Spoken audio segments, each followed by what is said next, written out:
My birthday party's coming up.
How are you, Irwin? How you doing? Nice to see you.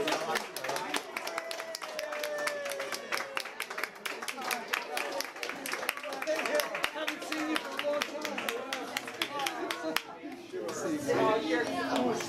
Oh, God.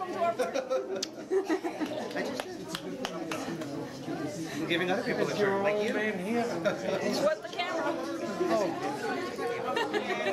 Hi. Hey.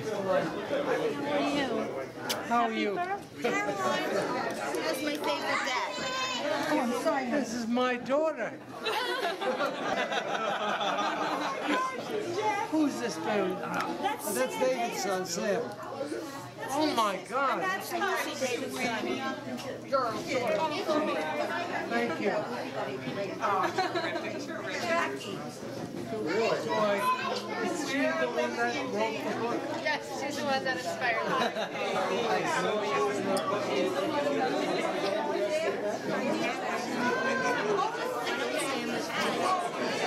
This is something Lucy wanted to give you, so this is for her.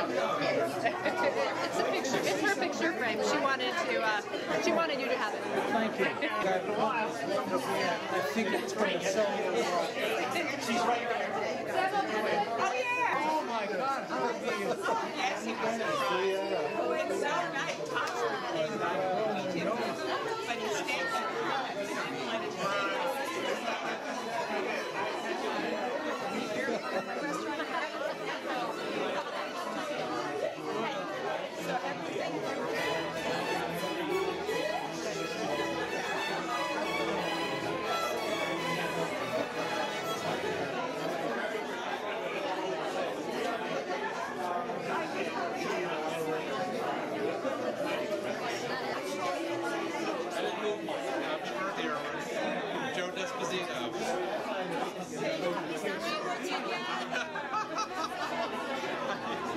I used to have some hair.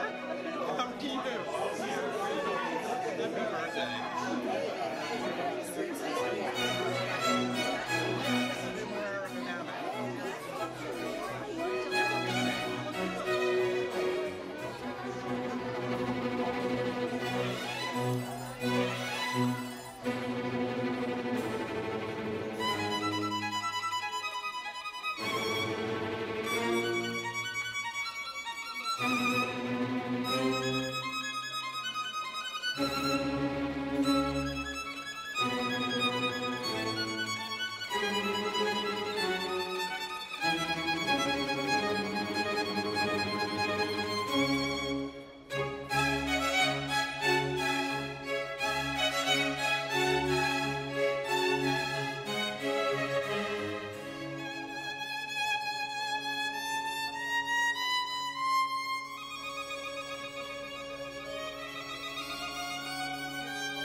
Somebody wrote it down.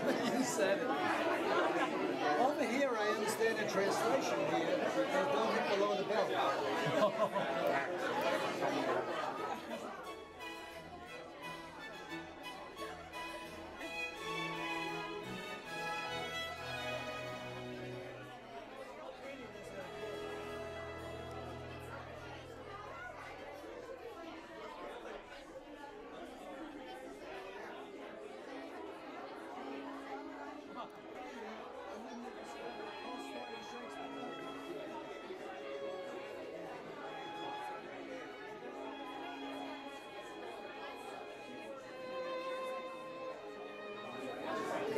Is he second to Tolstoy? Oh, that's Shakespeare. But that's second to Tolstoy. Yeah. Okay.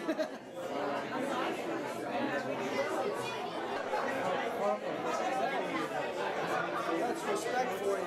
Like a solid citizen.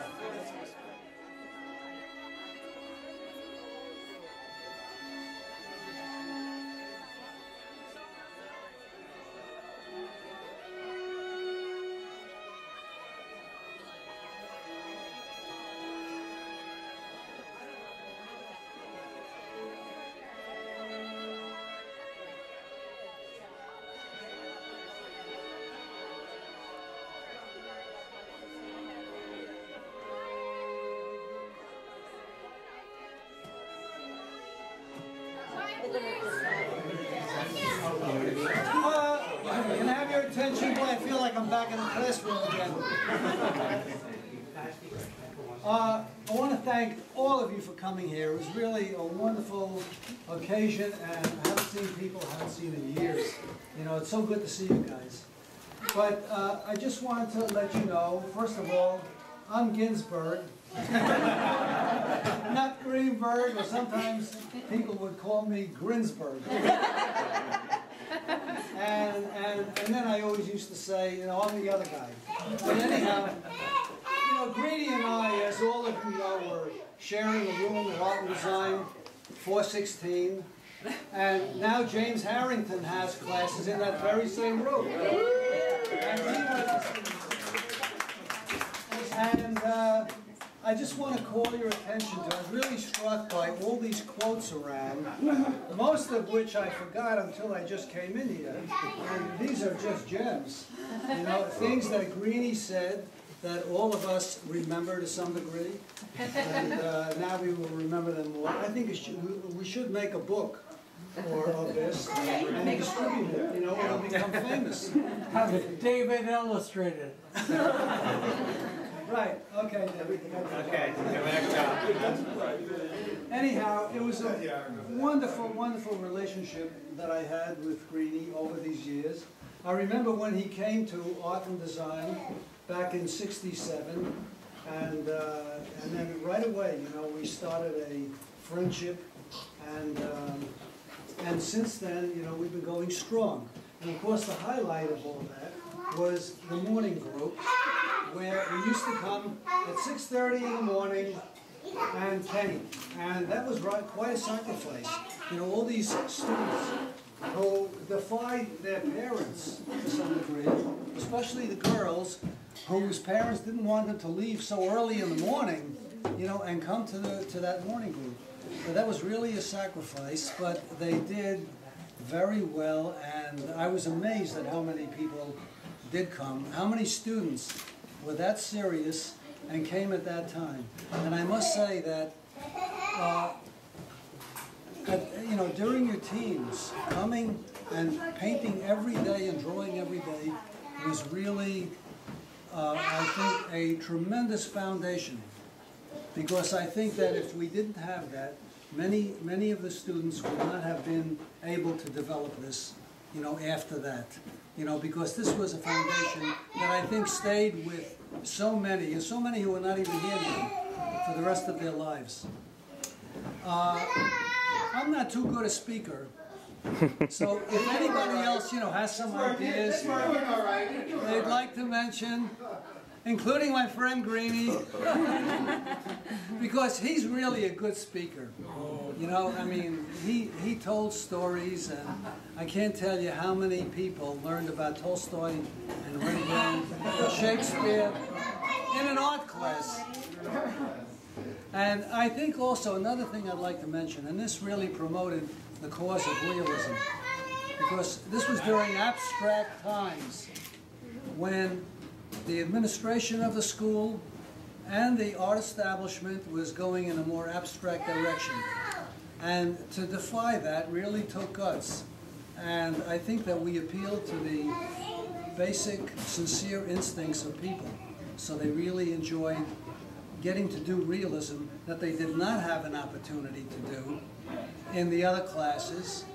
And so that was a real plus for us. And if not for Greeny, we wouldn't have been able to continue this, because I'll tell you the truth, I tend to be a little bashful and reserved in that respect.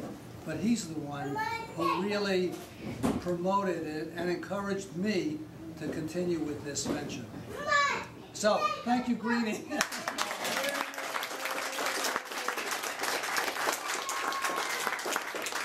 Oh yeah, I remember something else.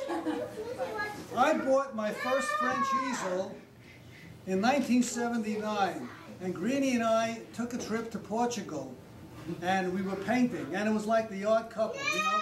He was the slob, and I was the neat guy. But we had a lot of fun, even though sometimes the wind blew in the wrong direction. Even though sometimes the wind blew in the wrong direction. I don't have to explain that. Anyhow, if anybody has anything they'd like to say, please do. Oh, this is Greeny's daughter, Jackie. It's great to meet you, these names that I've heard all my life. And I said to somebody, I said, did he talk about Tolstoy? And they said, yeah, every day. And I said, oh, okay. Because all these sayings my sister and I grew up with, and my father, buckety, buckety. I mean, I can't tell you how many things we grew up with. So it's really great to put faces to these names, and to hear the love that he has for you and you have for him and have showed him. And I know he's been an inspiring teacher because he's an inspiring father. So thank you.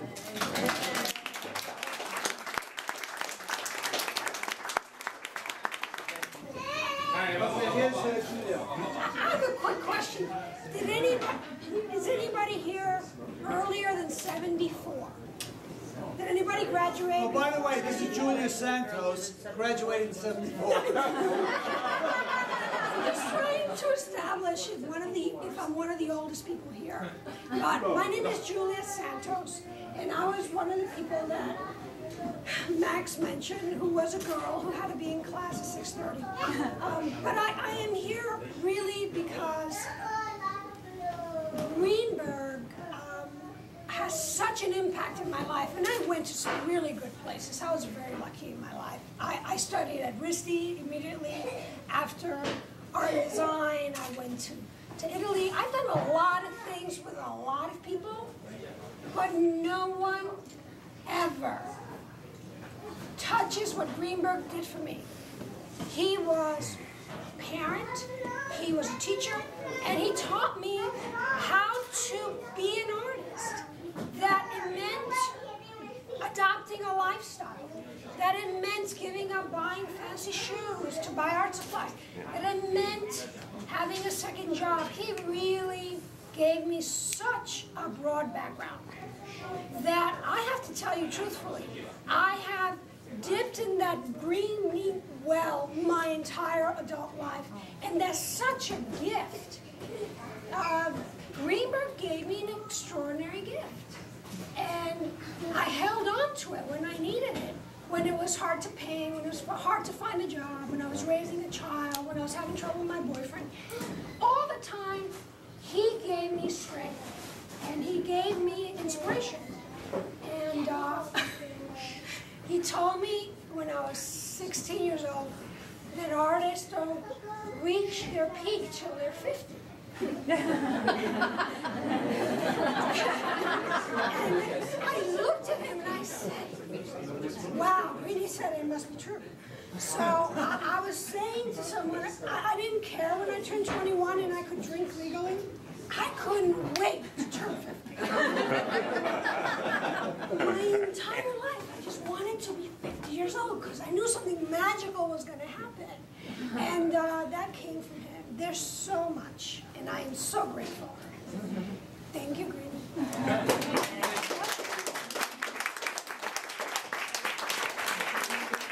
Anybody else? I know you all have thoughts. I just like to say that, you know, thanks to Greeny, there was a point where I wasn't painting at all. There was a point when I wasn't painting at all, and some years went by, and then I realized that I did something wrong, and I came back to him, and he was the one that made me come back and return to get back to painting, and I have to say it paid off, you know, and I'm indebted to him. So, Greeny, thank you. Thank you.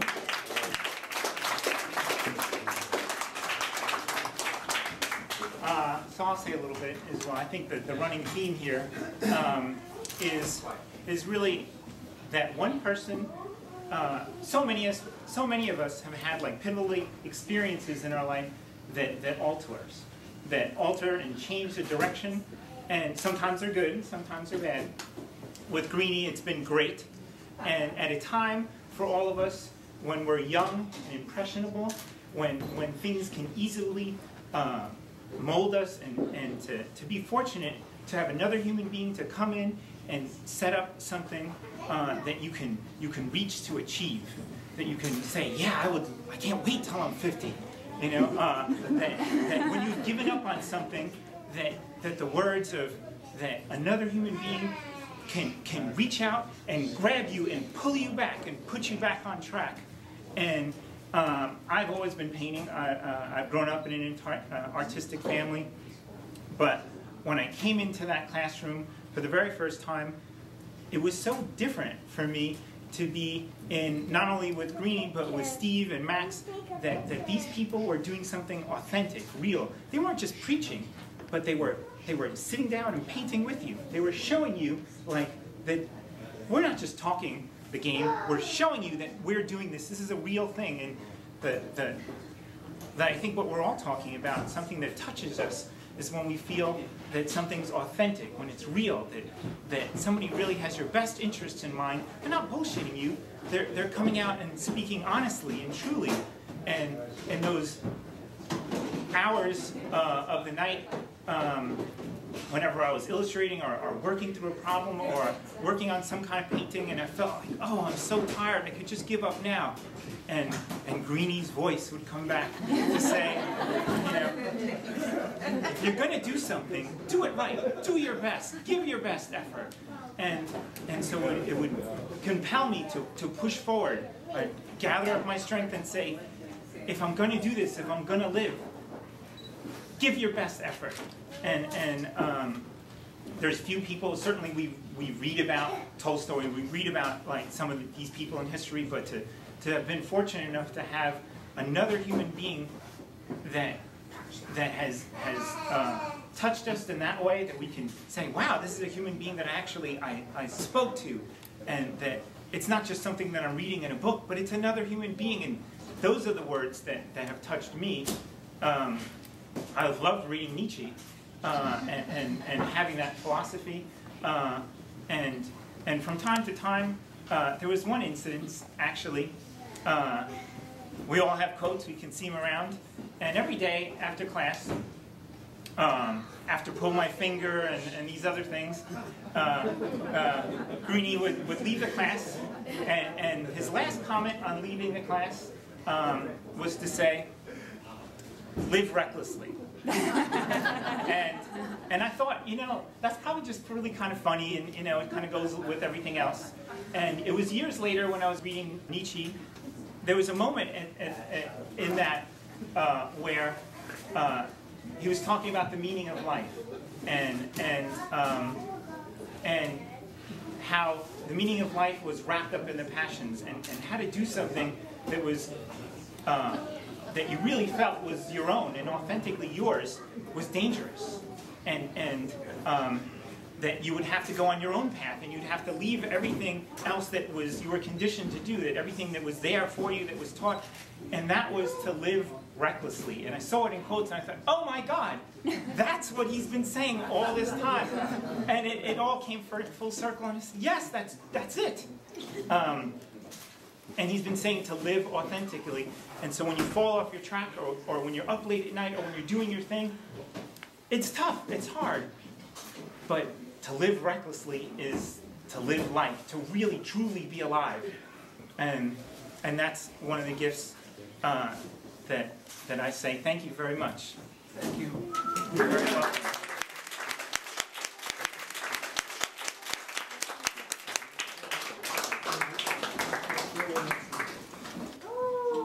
No one, like all of our artistic people here, somehow we've managed to not be smokers. Which seems sort of staggering in its impossibility. So let's all pretend these are lit. And we can sing happy birthday, and then you'll blow them out. There's no matches. So happy birthday to you. Happy birthday to you. Happy birthday, dear Danny. Wait, no. Happy birthday to you.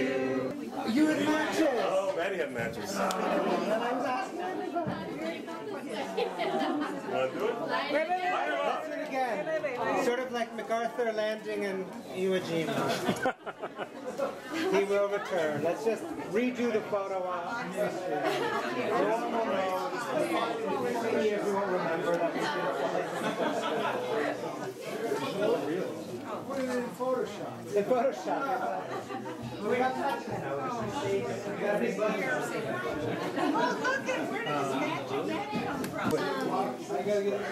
Oh, look who's here for the cake right away.